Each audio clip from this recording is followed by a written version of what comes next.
सभी को मेरा नमस्कार। मैं सीए अंकित अग्रवाल डेविड गुरु के इस प्लेटफॉर्म में आप सभी का यूनियन बजट के एनालिसिस ऑफ डायरेक्ट टैक्सेस में स्वागत करता हूं। आज का जो हमारा टॉपिक है वो रिलेटेड है फाइनेंस बिल 2022 से, जिसका नाम ही है क्या से क्या हो गया देखते देखते। बेसिकली इस टॉपिक में हम आज डायरेक्ट टैक्स में जो भी अभी नए बजट सत्र में अमेंडमेंट्स आए हैं उन सभी के बारे में हम चर्चा करेंगे। दो पार्ट में ये लेक्चर हम हमारा कंप्लीट करने की कोशिश करेंगे, जिसका आज पार्ट 1 है। हमेशा की तरह बिल्कुल आसान भाषा में, कुछ हिंदी के नोट्स के साथ, कुछ इंग्लिश के नोट्स के साथ, कुछ चार्ट्स के साथ मैं आपको ये टॉपिक समझाने की कोशिश करूँगा। और इसके बाद भी कुछ अगर डाउट्स आपके आएंगे तो वो मैं फीडबैक के थ्रू आप सभी से एक बार फिर से लेना चाहूँगा। तो समय और वेस्ट ना करते हुए मैं सीधे अपने टॉपिक पे आता हूँ। सबसे पहला जो अमेंडमेंट है वो टैक्स रेट्स में है।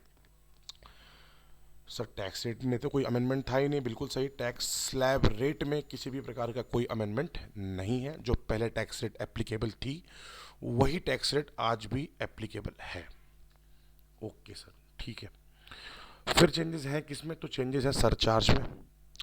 ठीक है सर, सरचार्ज में क्या है? सरचार्ज में ये चेंजेस हैं कि पहले इंडिविजुअल एच यू एफ, ए ओ पी, बी ओ आई और ए जे पी की जो टैक्स स्लैब थी वो थी 50 लाख से 1 करोड़ पे 10%, 1 करोड़ से 2 करोड़ पे 15%, 2 करोड़ से 5 करोड़ पे 25% और 5 करोड़ से ऊपर पे इंडिविजुअल एच यू एफ, ए ओ पी, बी ओ आई और ए जे पी को सरचार्ज 37% भरना पड़ता था।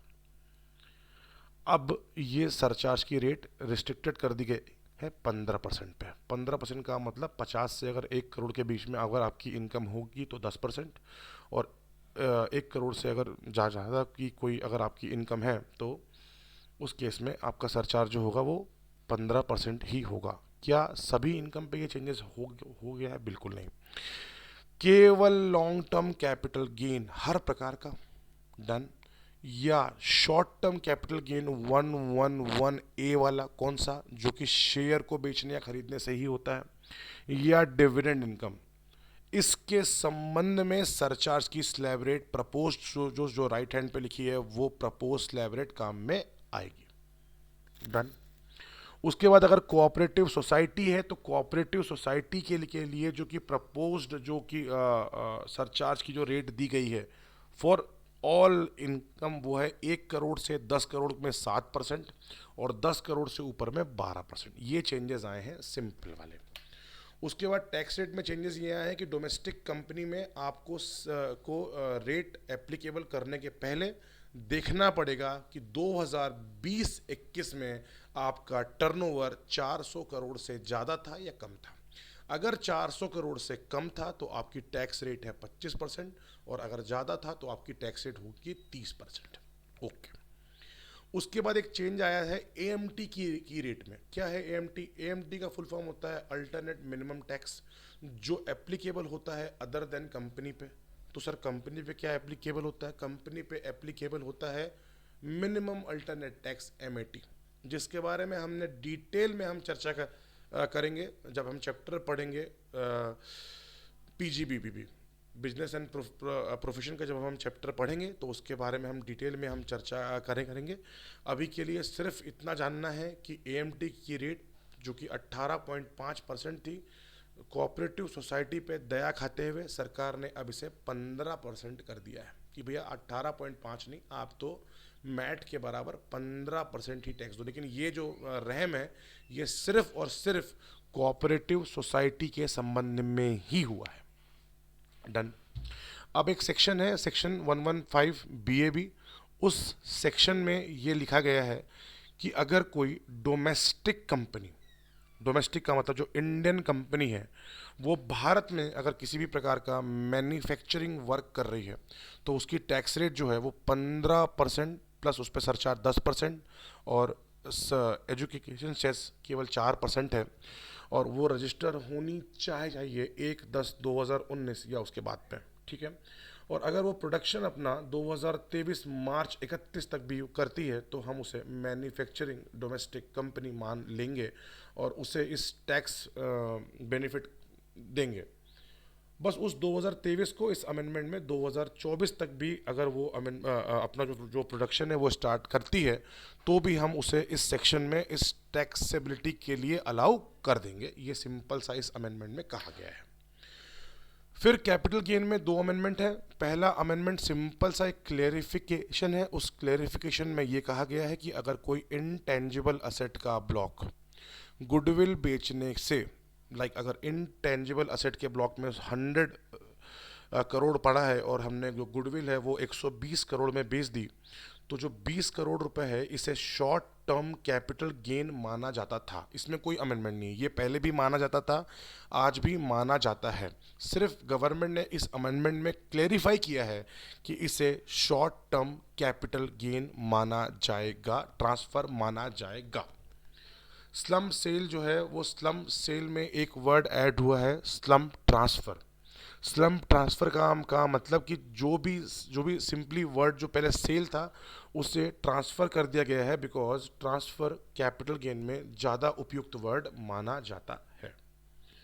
फिर इनकम फ्रॉम अदर सोर्स में एक अमेंडमेंट आया। एक सेक्शन को इन्होंने पूरा रिमूव कर दिया, जिसे आपको नोट डाउन भी करना है। उस सेक्शन का नाम मैं आपको अंत में बताऊंगा। उस सेक्शन में सिंपली ये बात थी कि अगर एक इंडियन कंपनी जिसके पास फॉरेन कंपनी के 26% या उससे ऊपर के स्टेक हैं और वो फॉरेन कंपनी अगर इंडियन कंपनी को कोई भी डिविडेंड देती है तो उस डिविडेंड की टैक्सेबिलिटी केवल 15% थी। इस बार से ये पूरा सेक्शन रिमूव कर दिया गया है। अब उसकी taxability according to companies actual tax rate जो कि अभी उस पर एप्लीकेबल है उसके अकॉर्डिंग ही टैक्सेबिलिटी होगी। इस सेक्शन का नाम था सेक्शन 115 BBD। ये बहुत ही ज़रूरी और इम्पोर्टेंट सेक्शन है। उसके बाद इस साल गवर्नमेंट ने एक सौगात दी। वो गवर्नमेंट ने कहा कि अगर किसी भी प्रकार का पैसा आपको कोविड ट्रीटमेंट के लिए मिला है तो हम इसे गिफ्ट टैक्स के अंडर में नहीं लेंगे। गिफ्ट टैक्स की डेफिनेशन सेक्शन 56(2)(10) में दी थी और उसमें यही दी है कि अगर आपको कोई पैसा किसी से भी फॉर वट एवर रीजन मिलता है अदर देन रिलेटिव, तो ये पैसा आपका टैक्सेबल होता है। बट चूँकि उस सेक्शन में इस बार गवर्नमेंट ने एक इंसर्शन किया और बताया कि अगर आपको ये पैसा कोविड के ट्रीटमेंट के लिए मिला है तो ये पैसा आपका गिफ्ट कंसिडर नहीं किया जाएगा। देखिए, इस पैसे को गिफ्ट कंसिडर करना सही भी नहीं है, ये टैक्स लेने का एक प्रकार हो भी सकता नहीं है, इसलिए गवर्नमेंट ने ये स्टेप उठाया है। दूसरा, एक कोविड के संबंध में गवर्नमेंट ने ये भी कहा है कि अगर किसी भी फैमिली मेम्बर की डेथ कोविड के कारण होती है और उस फैमिली मेम्बर को पैसे दो जगह से मिलते हैं। पहली जगह एम्प्लॉयर से, तो एम्प्लॉयर से जितने भी पैसे मिलते हैं बगैर किसी लिमिट के ये पैसा फैमिली मेम्बर के हाथ में टैक्स फ्री होगा। किसी भी प्रकार का टैक्स फैमिली मेम्बर को नहीं देना होगा। और अगर किसी और पर्सन से मिलते हैं तो 10 लाख रुपए तक ये पैसा गिफ्ट टैक्स की कैटेगरी में नहीं आएगा। दोनों ही पैसे आपको डेथ के 12 महीने के अंदर अंदर मिलने चाहिए। सैलरी के केस में एम्प्लॉयर के हाथ में इसे किसी भी प्रकार का परक्विजिट भी नहीं माना जाएगा। आगे आते हैं। आगे एक सेक्शन आता है सेक्शन 68 कैश क्रेडिट का। ये सेक्शन है, काफ़ी इम्पोर्टेंट सेक्शन है ये। बेसिकली इस सेक्शन में सिंपली बात ये कही गई है कि अगर किसी भी प्रकार की पैसा आपके अकाउंट में जमा है या किसी भी प्रकार का अमाउंट आपके पास है और आप उसके सोर्स का एक्सप्लेनेशन देने में नाकाम है तो आपको इस अनएक्सप्लेन्ड कैश और काइंड और what ever the name called bank के पैसे में गवर्नमेंट को 78% टैक्स देना पड़ेगा। 60% प्लस 25% प्लस 4% इक्वल टू 78% आपको गवर्नमेंट को टैक्स देना पड़ेगा। ये पहले ही था, इसमें अमेंडमेंट क्या है वो ध्यान पे देते हैं। अमेंडमेंट ये है कि अगर एक पर्सन 2 को कोई मनी लैंड करता है या पैसे देता है और पर्सन 2 से इनकम टैक्स डिपार्टमेंट ये पूछता है कि इस पैसे का आपका सोर्स क्या है और पर्सन 1 का नाम ले लेता है तो डिपार्टमेंट पर्सन 1 से पूछेगा कि आपका सोर्स बताइए। और अगर पर्सन 1 ने इसका सोर्स नहीं बता पाया तो पर्सन 2 गुरु के हाथ में ये 78% की टैक्सेबिलिटी एप्लीकेबल हो जाएगी। गवर्नमेंट को ये इंसर्शन इसलिए लेके आना पड़ा बिकॉज ये कई प्रकार की एंट्रियों के रूट जो कि अनएक्सप्लेन कैश मनी के चलते हैं, उसको तोड़ने के लिए ये सेक्शन का इंसर्शन गवर्नमेंट ने इस साल किया। Okay, done. फिर एक रूल 14A में अमेंडमेंट आया। ये समझते हैं अपन ध्यान से कि रूल 14A क्या होता है। रूल 14A को अपन एक एग्जाम्पल से समझते हैं। जैसे कि अगर आपने कोई एक ब्रोकर रखा हुआ है, जो ब्रोकर आपकी exempt income as well as taxable income दोनों हैंडल करता है, और दोनों की एक ब्रोकरेज फीस वो 1 लाख रुपए से 2 लाख रुपए पर मंथ आपसे वो चार्ज करता है। अब वो अपने बिल में किसी भी प्रकार का एक्सप्लेनेशन ऐसा देता नहीं है कि ये जो एक्सपेंसेस थे वो जो 2 लाख रुपए आपने या 1 लाख रुपए आपने उसको एज अ ब्रोकरेज फीस दी है, उसमें इतना जो पैसा था वो एग्जम्प्ट इनकम के लिए था और इतना जो पैसा था वो आपकी टैक्सेबल इनकम के लिए था। और अगर एसएससी पूरा का पूरा जो पैसा है जो कि टैक्सेबल इनकम को कमाने के लिए भी दिया है, उसकी एग्जम्पशन वो नॉन टैक्सेबल इनकम से लेता है, तो बीच में रूल 14A आके बोलता है कि नहीं, मैं आपको मैकेनिज्म बताऊंगा कि ये खर्चा जिसमें जो कि आपने एग्जम्प्ट इनकम के लिए भी किया था, इससे अलग अलग कैसे किया जाए। ठीक है, ये तो पहले से था। तो अमेंडमेंट क्या है? अमेंडमेंट सिंपल सा ये है कि रूल 14A तब भी एप्लीकेबल होगा जब आपने दोनों प्रकार की इनकम को कमाने के लिए पैसे खर्च किए, लेकिन किसी कारणवश आप एग्जम्प्ट इनकम साल में नहीं कमा पाए। बहुत सिंपल। साल में अगर आपने एग्जम्प्ट इनकम नहीं कमा पाए और आप चाहते हो कि नॉन एग्जम्प्ट इनकम से ये सारा खर्चा माइनस हो जाए, तो ये संभव नहीं होगा। किसी जुडिशरी के डिसीजन में ये अलाउ कर दिया गया था, इसलिए इनकम टैक्स में इस बार ये नया सेक्शन या नया एक्सप्लेनेशन ऐड किया गया है। Clear out? आगे एकदम आगे आते हैं। उसके बाद एक टॉपिक है हमारा जो इस साल ऐड किया गया है, जिसका नाम है virtual digital asset, crypto currency. ये टॉपिक आते से ही मीम्स की ढेर आ गई। जो क्रिप्टो का मार्केट है वो बिल्कुल गिर गया। लोग बोलने लगे कि भारत में क्रिप्टो बैन हो गया है, पर जो प्रोफेशनल थे वो समझते थे। सबसे पहले मैं आपको एक बात बता दूं कि इस लॉ के आने के पहले भी जो लोग क्रिप्टो खरीद या बेच रहे थे और जिनसे उन्हें कुछ प्रॉफिट हो रहा था, उस इनकम को भी 30% में कई प्रोफेशनल्स ऑलरेडी टैक्सेबल कर रहे थे। कई स्लैब रेट पे कर रहे थे, बिकॉज इसका कोई पर्टिकुलर लॉ अभी तक भारत में नहीं था। तो उन्होंने एक सेक्शन ये इंसर्ट किया, उसमें उन लोगों ने कहा कि अगर कोई भी कोड या टोकन या नंबर क्रिप्टोग्राफिक फॉर्म में है, जो एक डिजिटल रिप्रेजेंटेशन है जिसकी कोई वैल्यू है और जो कि कैपेबल टू होल्ड है, उसे हम वीडीए मानेंगे। वीडीए की डेफिनेशन में एक वर्ड और ऐड किया गया, एनएफटी, नॉन फंजिबल टोकन।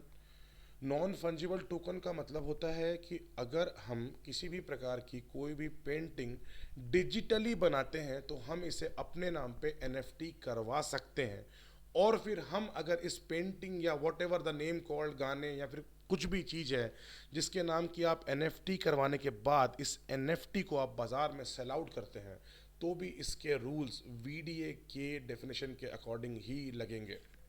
इसके अलावा सेंट्रल गवर्नमेंट नोटिफिकेशन गजट में देके किसी भी प्रकार की कोई असेट को वीडीए घोषित कर सकता है।